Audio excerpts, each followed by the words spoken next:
আল্লাহ রাব্বুল আলামিন সূরাতুল হুজুরাত 13 নম্বর আয়াতের মধ্যে বলে, ইয়া আইয়ুহান নাসু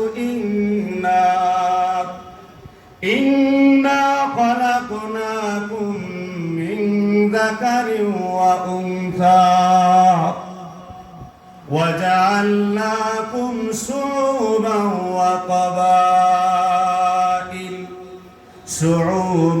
وقبائل لتعارفوا আল্লাহ রাব্বুল আলামিন সারা বিশ্বের মানুষদেরকে 800 কোটি মানুষদেরকে ডাক দিয়ে আল্লাহ রাব্বুল আলামিন অবগত করার, ও দুনিয়ার মানুষেরা তোমরা শুনে রাখো, খলাকনাকুম আমি আল্লাহ রাব্বুল আলামিন তোমাদেরকে সৃষ্টি করেছি মিন যাকারিন ওয়া উনসা।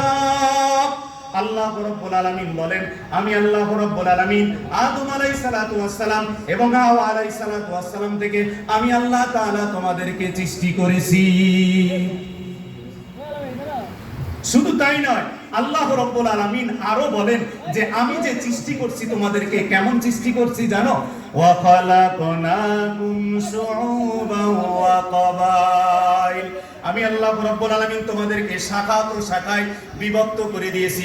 শুধু তাই নয়, আমি আল্লাহ রাব্বুল আলামিন তোমাদেরকে ওয়া কাবাইল গোত্রে গোত্রে আমি আল্লাহ তাআলা ভাগ করে দিয়েছি। ও বরদুলবাসীরা তোমরা শুনে রাখো, তোমার এই বরদুল গ্রামের ভিতরে দক্ষিণ পাড়া হিসেবে ভূষিত করা হয়, উত্তর পাড়া হিসেবে ভূষিত করা হয়, মধ্য পাড়া হিসেবে ভূষিত করা হয়। শুধু তাই না, এই পাড়াগুলোর মধ্যে আবার আছে মীর গোষ্ঠী আছে, ভুঁই গোষ্ঠী আছে, আবার মণ্ডল গোষ্ঠী, কত গুণসি করে দিয়েছি। এটা একমাত্র আল্লাহ রাব্বুল আলামিন করেছেন। কেন করেছেন? আল্লাহ বলেন লিতাআরাফুন, তোমাদের পারস্পরিকের ভিতরে যেন পরিচয় হয়ে যায়, এই জন্য আমি আল্লাহ তাআলা এইগুলো করেছি। তাহলে আল্লাহ যদি আমাদেরকে এই পর্যন্ত যদি নিয়ে আসেন, তাহলে আল্লাহ কি তার হাবিব তাজেদারে মদিনা রাসূল আরবি সাল্লাল্লাহু আলাইহি ওয়াসাল্লামের বংশের জন্য করেন নাই? অবশ্যই করেছেন। রাসূলের বংশের নাম কি বলতে পারবেন? বলতে পারবেন?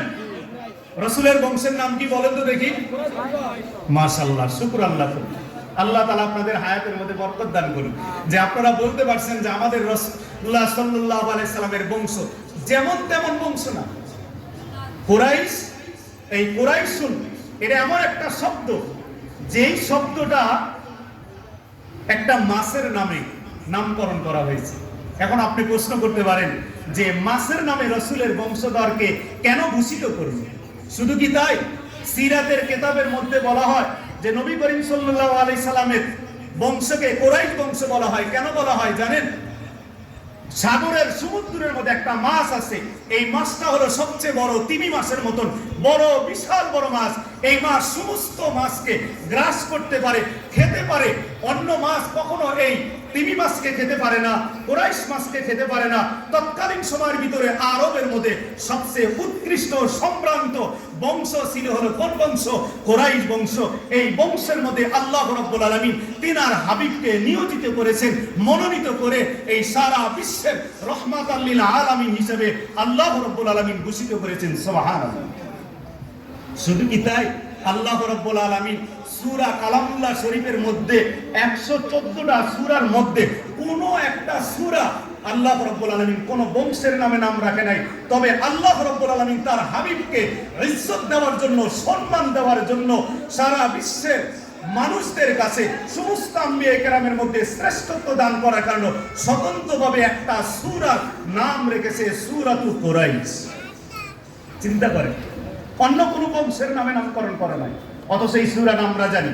পারি না আমরা সবাই সূরাটা? বলেন তো দেখি আমার সাথে। লিইলাফি কুরাইশ ইলাফিহিম রিহলাতাশ